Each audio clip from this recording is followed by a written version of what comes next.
Hoje, nos Estados Unidos, existem milhares de igrejas protestantes com mais de 150 milhões de fiéis. Que faça a nossa igreja arder com a chama do Espírito Santo! Os cultos variam de diversas maneiras, mas todos têm origem no mesmo livro, a Bíblia. O Evangelho de Nosso Senhor Jesus Cristo, segundo Mateus, capítulo 5. Nos dias de hoje, não paramos para pensar que qualquer pessoa pode ler a Bíblia e interpretá-la à sua maneira. Mas não foi sempre assim.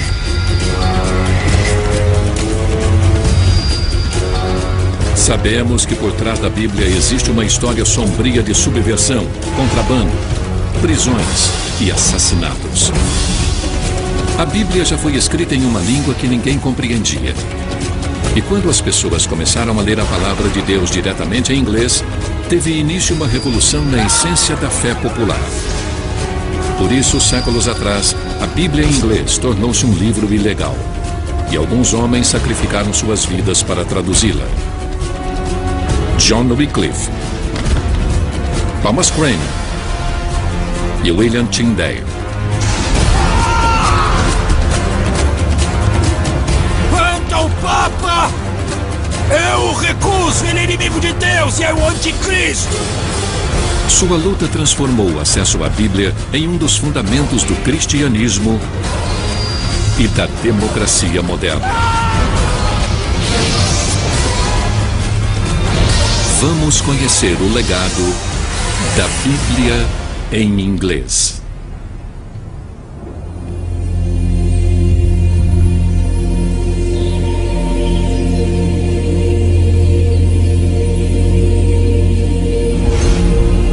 Pai nosso que estais no céu, santificado seja o vosso nome.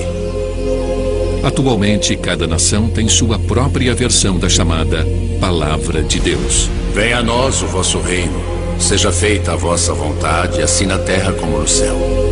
Porém, as línguas originais da Bíblia foram o hebraico e o grego antigo. O pão nosso de cada dia nos dai hoje. Perdoai as nossas ofensas. A tradução para o inglês foi feita somente em 1526 e, na época, foi um ato ilegal. As autoridades inglesas acreditavam que se pessoas comuns lessem a Bíblia por conta própria, questionariam a autoridade da igreja. Assim como nós perdoamos a quem nos tem ofendido, e não nos deixeis cair em tentação, mas livrai-nos do mal. Amém. Portanto, quando a Bíblia em inglês surgiu na década de 1380, ela não marcou apenas o renascimento religioso, mas também uma reviravolta política. Naquela época, existia somente uma igreja em toda a Europa Ocidental. Era a igreja que hoje chamamos de Católica Apostólica Romana, e seu pontífice era o Papa. A igreja, com certeza, monopolizava a maneira como as pessoas vivenciavam o cristianismo. Não havia outras opções. Não se conseguia salvação em uma outra igreja. Comparecer às missas não era voluntário, não era uma escolha, era obrigatório.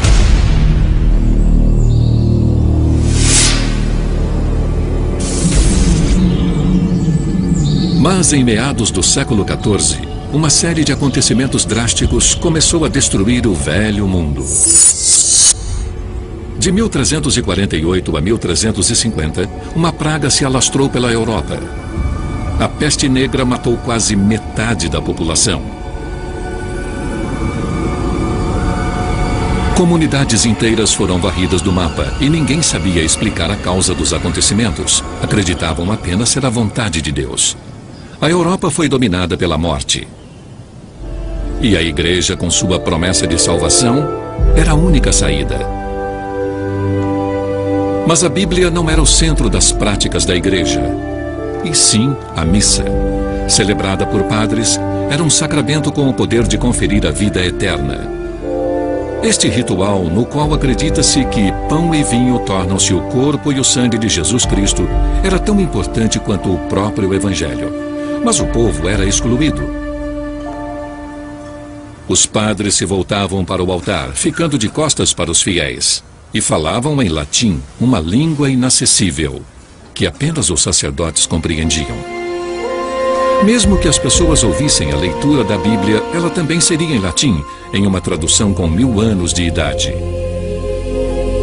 Realizar os rituais e seguir as imposições do padre era o que levava ao paraíso. E isso concedeu à igreja um enorme poder político. O status de um padre era realmente de poder, porque eles eram capazes de executar milagres com suas palavras. E realmente era uma posição muito poderosa. Lá em cima, no altar, lidando com um grande mistério. Dominar a linguagem que o revelava devia ser muito impressionante para as pessoas que não entendiam as palavras que eram ditas.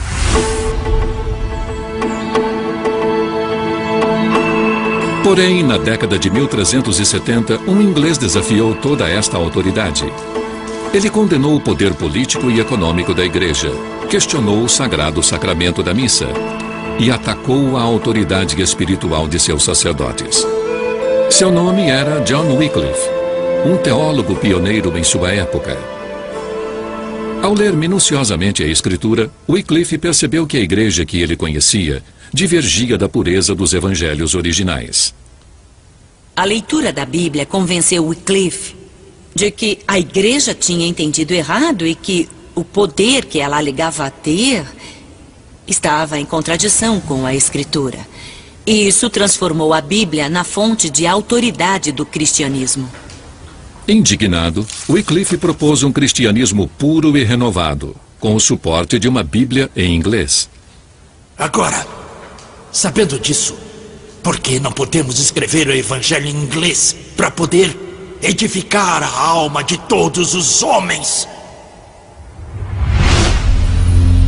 E assim começou um movimento revolucionário. John Wycliffe e seus seguidores passaram a traduzir a Bíblia para sua própria língua. Na época, eles eram chamados de Lollardos, termo que teve sua origem Lollard, murmurar em holandês, o que aludia ao fato de sussurrar em suas preces. Eles traduziram a Bíblia do latim para a língua do cotidiano, uma forma arcaica do inglês atual. In the beginning, God made of Nocht heaven and earth. No princípio, Deus criou o céu e a terra. The surface of the earth was idle and void. E a terra era sem forma e vazia. E havia trevas sobre a face do abismo. And the Spirit of the Lord was born on the... E o Espírito de Deus se movia sobre a face das águas. And God said, Licht be mad. And Licht was mad. E Deus disse, faça-se a luz. E a luz foi feita. Sobreveio a tarde e depois a manhã. Foi o primeiro dia. Ainda não havia impressão em papel na Europa, por isso todas as Bíblias de Wycliffe eram manuscritas. Cada uma podia levar 6 meses para ficar pronta. A Bíblia de Wycliffe não foi impressa, por isso cada uma delas é um objeto único. As primeiras Bíblias pareciam cartilhas de tradução do latim para o inglês. Palavra por palavra, era quase uma tradução literal em vez de se traduzir os contextos. E isso soava meio estranho. As últimas versões eram mais elaboradas, mais coerentes, de leitura mais agradável. Já não parecia que alguém estava aprendendo a traduzir, mas sim pensando biblicamente. Ler a Bíblia de Wycliffe encorajava as pessoas a terem opinião própria, algo que não era tolerado pelas autoridades. Isso abalava o status quo da igreja e do Estado. Wycliffe morreu em 1384. Logo em seguida, uma série de medidas repressoras tentaram acabar com o movimento dos Lollardos, o Lollardismo. Em 1407, os livros de Wycliffe foram proibidos e a tradução da Bíblia para o inglês se tornou ilegal. A partir de então, possuir uma Bíblia em inglês era considerado heresia. E a punição para a heresia era a fogueira. Em 1415, 30 anos após sua morte, um concílio da Igreja Católica condenou Wycliffe como herege, dando início a um ritual bizarro. Em 1428, quase meio século depois de ser enterrado, o corpo de Wycliffe foi exumado pelas autoridades. Esta exumação macabra foi a vingança da Igreja. Haec sanctos synodos declarat deficientiat eundem Johannem Wycliffe USA. Esse concílio sagrado declara, define e determina que John Wycliffe foi um herege obstinado e notório. E até morreu como herege. Em seguida, seu corpo foi entregue às autoridades e levado à fogueira. Este concílio o excomunga completamente e condena sua memória. Decreta e ordena que seu corpo e ossos, se puderem ser distinguidos dos corpos dos fiéis, sejam exumados e levados para longe do cemitério da igreja, segundo as sanções legítimas da lei canônica. Desta forma, as autoridades esperavam destruir Wycliffe e suas ideias totalmente. Mas foi em vão. Mesmo sendo ilegais, sobraram mais manuscritos da Bíblia de Wycliffe do que de qualquer outro texto medieval em inglês. As ideias de Wycliffe não morreram. Elas são menos mortais que o seu corpo e foram mantidas vivas na inspiração que ele deu a seus seguidores. O interessante sobre as Bíblias de Wycliffe é que sobraram muitas delas. Então, apesar da proibição, elas devem ter sido produzidas em massa. Enfim, eram livros ilegais e, por serem proibidos, se tornaram muito populares. A Bíblia de Wycliffe circulou secretamente entre os lollardos nos 100 anos seguintes, apesar da proibição. Mas a Igreja Católica ainda tentava controlar a vida religiosa dos ingleses. De tempos em tempos, os bispos conduziam uma purgação e percebiam que as ideias de Wycliffe estavam longe de serem esquecidas. Em um caso de 1506, 60 pessoas foram presas em apenas um vilarejo e 2 foram queimadas como hereges.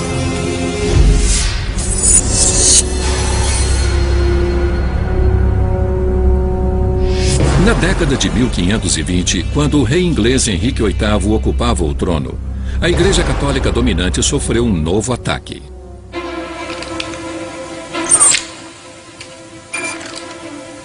Era cada vez mais difícil censurar o pensamento livre. Toda a Europa vivia o alvorecer da Renascença.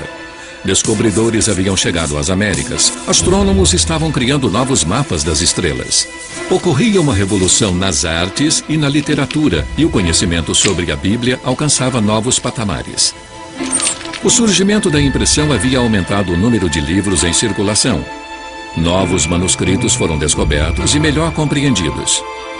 Isso aprimorou intensamente o estudo de línguas antigas, como hebraico e grego, nas quais a Bíblia foi originalmente escrita. Em 1515, tudo isso culminou em uma edição revolucionária do Novo Testamento. Era uma publicação dos evangelhos gregos originais em uma nova tradução e mais cuidadosa para o latim. Finalmente, os cristãos instruídos de toda a Europa puderam ler as palavras originais dos apóstolos. E esta nova tradução revelou que a Bíblia em latim, tida como oficial pela Igreja Católica, continha inúmeros erros. Essa edição foi importantíssima. O Novo Testamento é grego em sua essência, e outro texto era uma tradução. O impacto foi colossal.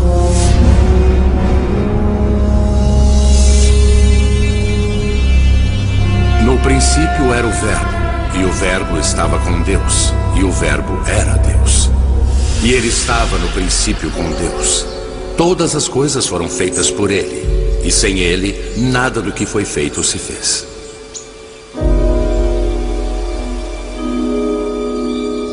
A nova edição do Novo Testamento grego serviu de inspiração para um jovem estudioso chamado William Tyndale. Ele nasceu em 1494 e é o responsável pela maior parte da tradução da Bíblia em inglês conhecida hoje. E a luz resplandece nas trevas, e as trevas não a compreenderam.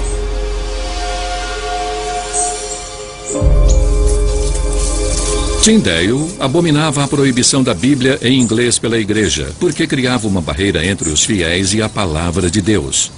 Quem é tão cego a ponto de dizer que não pode ver a luz e anda na escuridão? Para ele só resta errar. E esse erro É o perigo da danação eterna. É provável que Tyndale tenha sido influenciado pelo lollardismo e já conhecesse a antiga Bíblia em inglês. O lollardismo ainda era forte e Tyndale devia conhecê-lo desde criança. O que Tyndale mais admirava nos textos dos lollardos era a sua acessibilidade. O mais impressionante no lollardismo é o fato de não excluírem ninguém. A Bíblia era escrita para todo mundo. Mas Tyndale se inspirou no novo texto grego para fazer sua própria tradução. Na faculdade Magdalen, em Oxford, ele mostrou para 2 alunos, apesar do risco. Acho que foi em Magdalen que Tyndale leu a escritura para alguns amigos e alunos em segredo.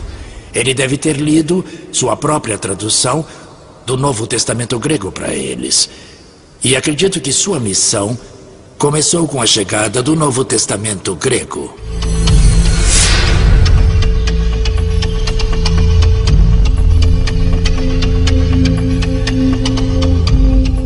Tyndale não foi o único. Do outro lado da Europa, este foi o estopim de movimentos religiosos. O maior deles eclodiu em Wittenberg, na Alemanha. Lá, um monge chamado Martinho Lutero havia estudado o Novo Testamento minuciosamente, assim como Wycliffe. Isso resultou em um embate com as autoridades da igreja.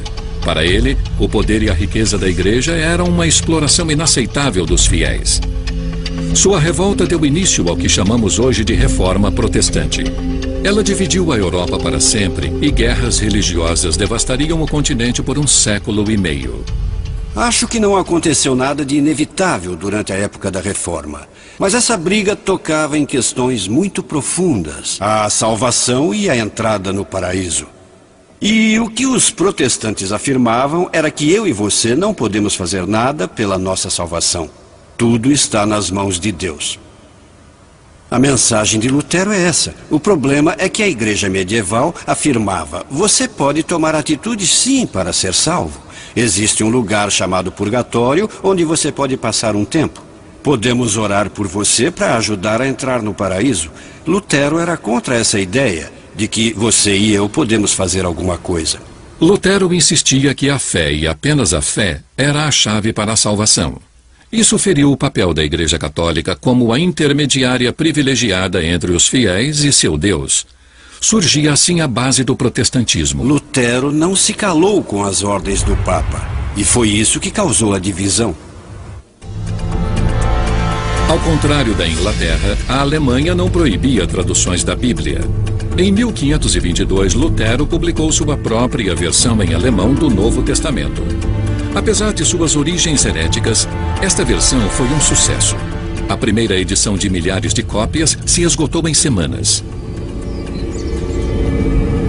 De volta à Inglaterra, Tyndale continuou seu trabalho clandestino, esperando reproduzir o sucesso de Lutero. Porém, a Inglaterra católica era um lugar perigoso para pessoas com uma visão religiosa não convencional. Tyndale enfrentou uma dura resistência ao difundir suas crenças polêmicas. Ele foi intimado pelo tribunal eclesiástico por disseminar a heresia. Embora tenha conseguido se defender, Tyndale foi desacreditado. Porém, permaneceu convicto em levar a palavra de Deus para o povo inglês. Se Deus me permitir, em poucos anos, poderei fazer um menino lavrador compreender as Escrituras melhor do que tu. Unter dem Schirm des Höchsten sitzt und unter dem Schatten des Allmächtigen bleibt, wer spricht zu den Herrn? Na Alemanha, os protestos de Lutero foram apoiados pelo líder local. Na Europa Católica, Wittenberg se tornou um refúgio da Reforma, uma cidade onde as missas e a Bíblia adotaram a língua nativa. Mas na Inglaterra, tamanha aprovação estava fora de cogitação. No entanto, em 1524, Tyndale saiu do país decidido a publicar sua versão. Não se sabe ao certo para onde ele foi. A Alemanha era o destino mais provável.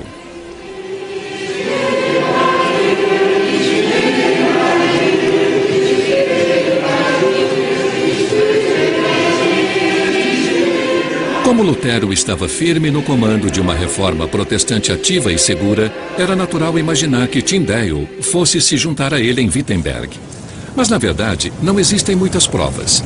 Afinal, Tyndale era um herege, e mesmo na Alemanha havia pessoas que o entregariam para as autoridades da igreja. Por isso, manteve seus passos em segredo.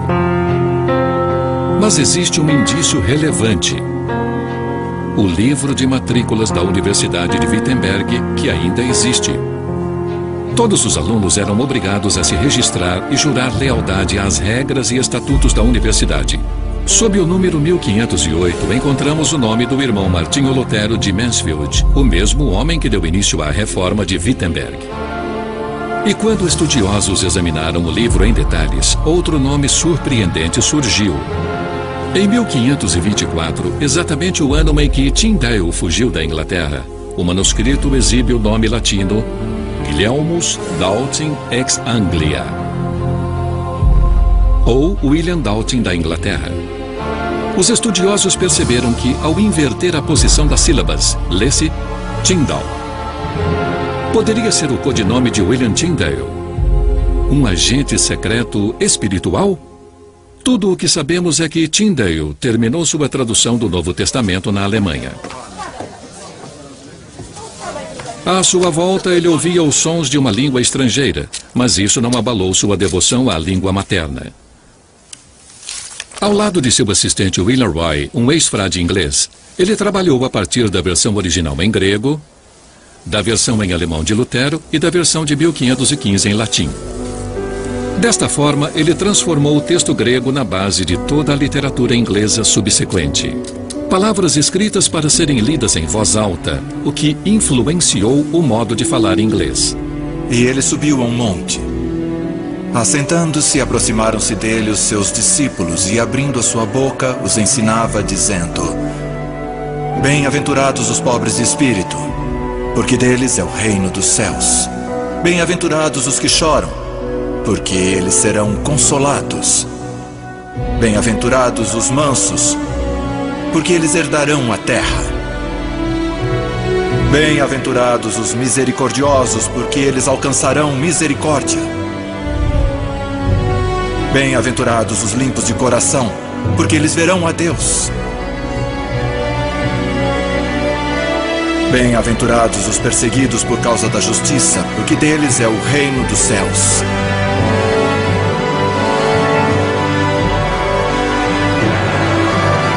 A linguagem usada por Tyndale foi revolucionária. Seu estilo era simples e ele enfatizava a fala do dia a dia dos ingleses, natural e direta. Eu acho que foi um marco e fica muito evidente na escolha das palavras e na sua sensibilidade poética muito própria. Ele é mestre das palavras, como Shakespeare. E aconteceu naqueles dias que Jesus, tendo ido de Nazaré, e o centurião que estava defronte dele, vendo que assim clamando expirara, disse: Vós sois o sal da terra.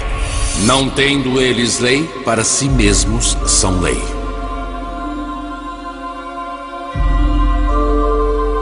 A influência foi notável. A linguagem dele ainda perdura no nosso mundo. Mas o livro foi revolucionário de outra maneira. Tendo como base o texto original grego, a tradução de Tyndale revelou uma visão muito diferente do cristianismo. Como Wycliffe e Lutero, Tyndale acreditava que esta visão havia sido distorcida propositalmente pela antiga Bíblia em latim, usada pela Igreja Católica. E ainda que distribuísse toda a minha fortuna para sustento dos pobres. Mais uma vez, recorrer à escritura original teve um efeito drástico. As próprias palavras do Novo Testamento de Tyndale expressavam uma teologia subversiva. Em vez da palavra padre, ele utilizou presbítero ou ancião, diminuindo assim os poderes sagrados da igreja. O amor é sofredor, é benigno. Em vez de caridade, que implicava ser possível barganhar a entrada no paraíso, ele usou amor. Agora, pois, permanecem a fé, a esperança e o amor. Estes três. Porém, o maior destes é o amor. E na tradução de Tyndale, a grande hierarquia da igreja havia se tornado apenas uma congregação. E eu te declaro, tu és Pedro, e sobre esta pedra edificarei a minha congregação. As portas do inferno não prevalecerão contra ela. Qualquer mudança nas escrituras era heresia, porque era mudar o que a igreja dizia. Porque a igreja não cometia nenhum erro. Em agosto de 1525, Tyndale estava pronto para publicar sua versão. Ele havia completado o Novo Testamento e adicionou um prólogo e algumas notas ao texto. Encontrou uma prensa em Colônia para fazer a impressão, mas um desastre aconteceu. Senhor, uma invasão! O local foi invadido. Alguém havia alertado as autoridades da igreja. E Tyndale fugiu com somente uma parte do texto impresso. Destemido, ele começou tudo de novo.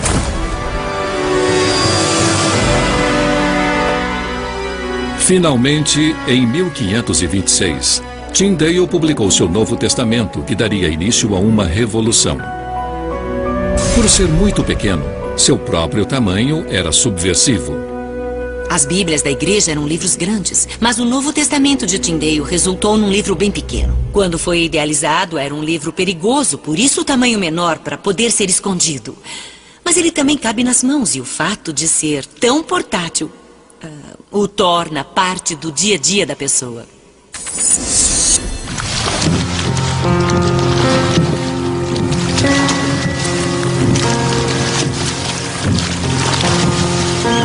Poucas semanas depois da impressão, as primeiras 1000 cópias do Novo Testamento de Tyndale começaram a ser levadas à Inglaterra para serem vendidas no mercado negro. Tornou-se um best-seller. O governo reagiu com uma perseguição violenta. O Novo Testamento de Tyndale foi queimado em praça pública. Logo, as chamas não estavam apenas engolindo livros, mas também pessoas. Diz Paulo em Romanos: porque eu não me envergonho do Evangelho de Cristo. Pregadores que difundiam a palavra para grupos de transeuntes foram presos e levados à fogueira. Porém, a coragem fanática dos reformadores confirmou a força da Bíblia de Tyndale.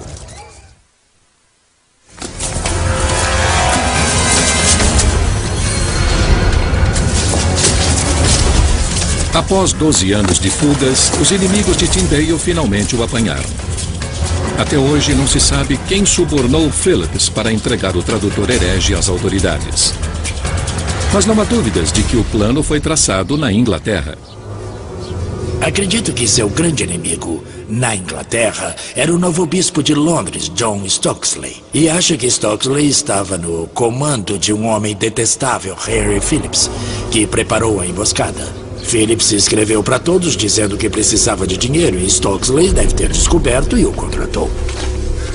Tyndale foi levado da Antuérpia para um castelo perto de Bruxelas, na Bélgica. Ele ficou em uma solitária por mais de um ano, longe até mesmo de sua amada Bíblia. A partir dali, o homem com o maior domínio da língua inglesa, na minha opinião, depois de Shakespeare, ficou sem ouvir sua língua por 500 dias. Falavam flamengo ou latim. 500 dias sem luz, sem livros, sem nada. Ele nunca duvidou de sua fé. Em outubro de 1536, enfrentou sua última provação.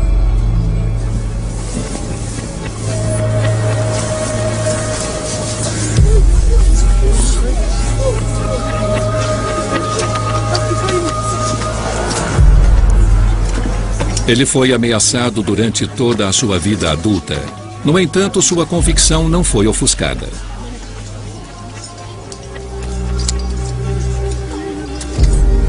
Até o fim, sua vontade era levar a Bíblia aos ingleses. Senhor, abra os olhos do rei da Inglaterra!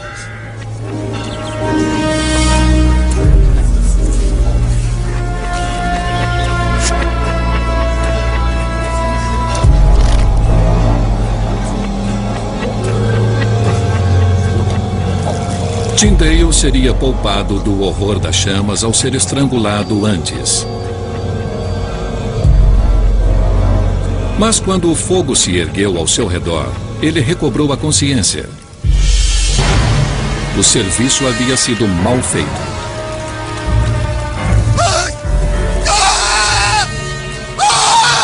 A missão assumida por Tyndale de levar as escrituras ao povo inglês foi a estrela guia de sua vida. E no final, o levou à morte. Mas, incrivelmente, poucos meses depois que ele morreu, o povo inglês finalmente teve acesso à Bíblia que ele tanto queria ter disseminado. Houve uma reviravolta inesperada.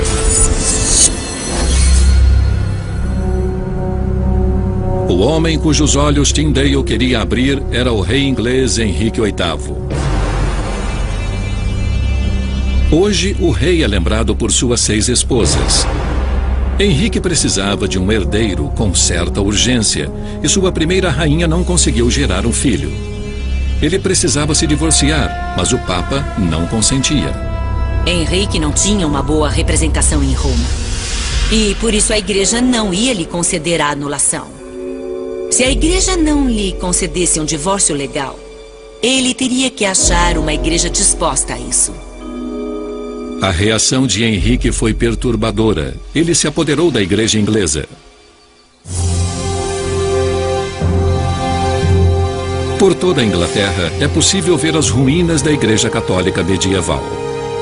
São ruínas de mosteiros fechados por Henrique VIII após o rompimento com Roma.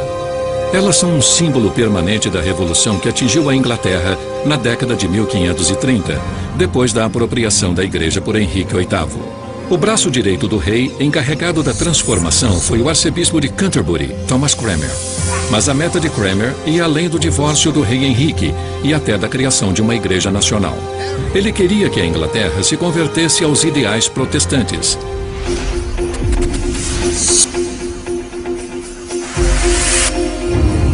Como em outros países da Europa, a Bíblia na língua nativa foi a base da reforma de Cranmer. Ele agiu rapidamente para preencher esta lacuna na Inglaterra. Esta é a primeira Bíblia oficial em inglês, conhecida como a Bíblia de Matthew. É supostamente o trabalho de um certo Thomas Matthew, mas o nome é um pseudônimo. Ela foi impressa na Antuérpia. E estas iniciais rebuscadas revelam aos estudiosos quem realmente fez o trabalho, W.T., de William Tyndale. 2 anos mais tarde, surge a grande Bíblia de Cranmer. A maior parte do texto de Tyndale é mantida, mas esta publicação é enfim oficial.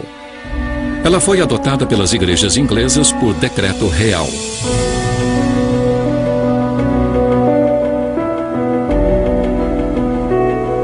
Toda a paróquia do país foi obrigada a comprar uma, e o arcebispo Cranmer estimulava publicamente sua leitura.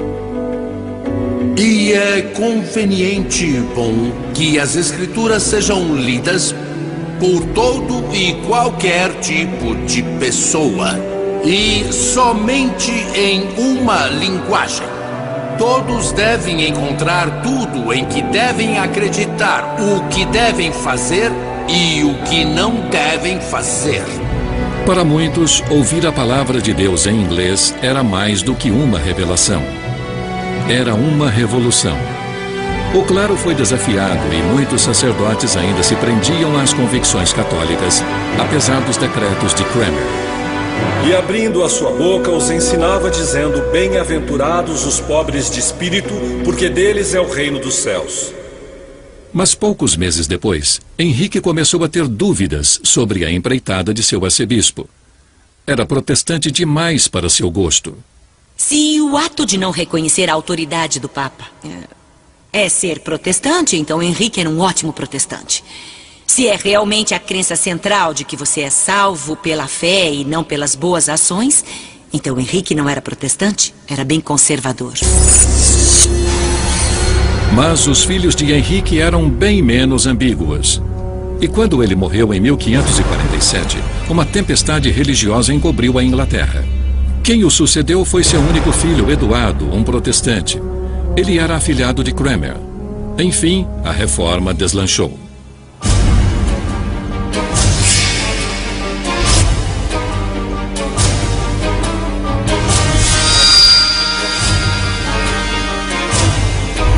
Mas apenas 5 anos depois, o rei Eduardo morreu e foi sucedido por sua irmã Maria, uma católica fervorosa. Ela reverteu as determinações e reintroduziu toda a tradição católica. Neste processo, 300 protestantes foram queimados na fogueira e Thomas Cranmer, o homem que publicou a primeira Bíblia oficial em inglês, foi preso. Ele foi obrigado a se retratar e a admitir que seus conceitos eram falsos, declarando isso em público. Só assim, os católicos acreditaram que seus inimigos protestantes poderiam ser derrotados. A grande vantagem da Bíblia é que a gente pode lê-la por conta própria. Ela existe para ser lida pelas pessoas. Isso significa que você pode interpretá-la à sua maneira. E uma das características peculiares da Inglaterra do século XVII é que as pessoas tinham opinião própria. Na época em que a rainha Elizabeth foi sucedida por seu primo Jaime, rei da Escócia, esta liberdade turbulenta levou à divisão religiosa. Em poucos meses, o rei Jaime convocou uma conferência em seu palácio em Hampton Court, próximo a Londres, para unir as facções religiosas. Os puritanos ficaram muito satisfeitos, porque os escoceses já haviam destruído o poder de seus bispos. Acharam que sua vez havia chegado.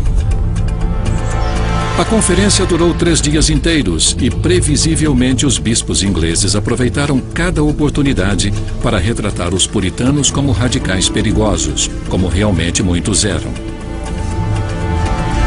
Sua agressão política foi bem sucedida. Parecia que os puritanos sairiam derrotados. Até que um dos religiosos puritanos sugeriu uma nova tradução da Bíblia. O líder dos bispos aprovou a ideia de que uma nova Bíblia seria conveniente para todos. Assim, o rei Jaime encomendou uma nova Bíblia, cujo propósito era agradar todas as partes e promover a base de uma verdadeira Igreja Nacional, em que todos pudessem se unir nos mesmos rituais.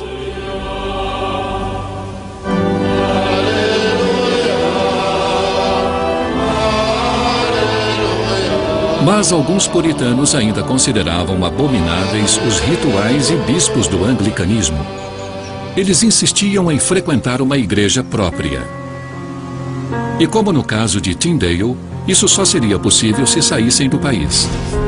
Eles cruzaram o Atlântico rumo à América e ficaram conhecidos como os Pais Peregrinos.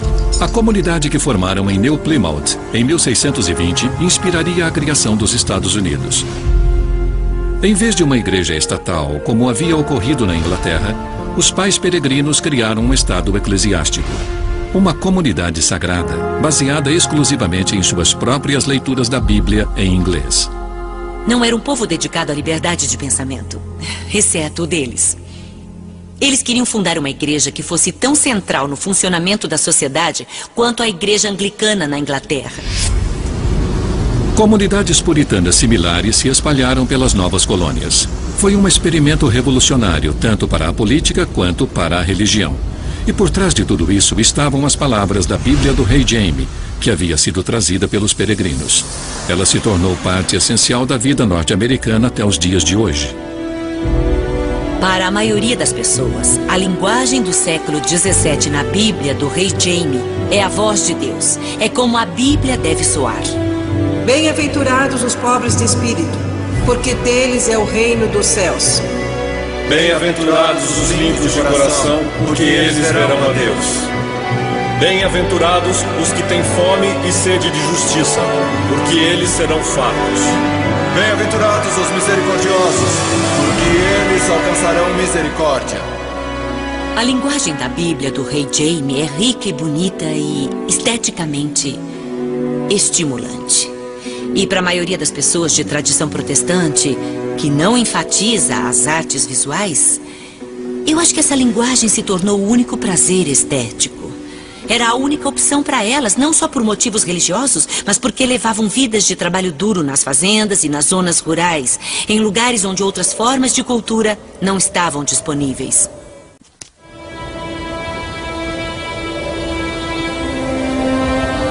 A experiência da região da Nova Inglaterra nos Estados Unidos dependia de um entusiasmo contínuo pela Igreja e pela Bíblia. E por volta da década de 1730, a convicção religiosa e o entusiasmo dos primeiros colonizadores esfriou em toda a área. E então ocorreu um acontecimento extraordinário.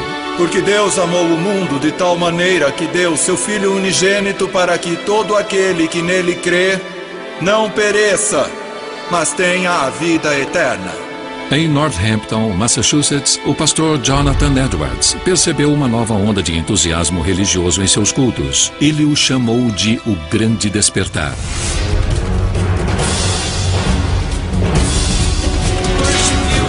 Seus efeitos ainda ecoam nas igrejas de hoje. Percebe-se uma nova ênfase na experiência religiosa e emotiva, nascida do poder transformador da Palavra de Deus. Eu não estaria aqui hoje se não fosse a presença de Deus na minha vida. Com sua misericórdia e sua graça. Ele abençoou o meu caminho. Eu chego lá. Mas o ressurgimento deste fervor era forte demais para se limitar às igrejas que já existiam. Estimulados pelo calor do entusiasmo religioso, alguns fiéis fundaram suas próprias igrejas, deixando de lado as antigas igrejas puritanas menos fervorosas. Acredito que o tipo de fervor que alguém como Edwards trouxe para a pregação da palavra inspirou as pessoas a buscarem a salvação de uma maneira que não ficava mais restrita a um tipo específico de estrutura religiosa. E aí, o que surge é um tipo de emoção descontrolada, centralizada nas escrituras, usando a Bíblia como um roteiro.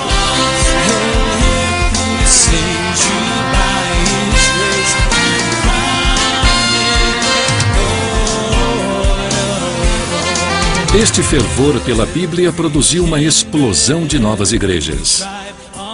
Presbiterianas, batistas, anabatistas, metodistas, luteranas, congregacionalistas, episcopais, ciência cristã, anglicanas, adventistas, de testemunhas de Jeová, unitarianas. 400 anos após a morte de Wycliffe, os norte-americanos aprenderam uma lição. Tanta diversidade impossibilitou a ideia puritana de um Estado eclesiástico. A tolerância era necessária e foi dado um passo além. Ela se tornou obrigatória. Deus Todo-Poderoso criou a mente livre, disse Jefferson.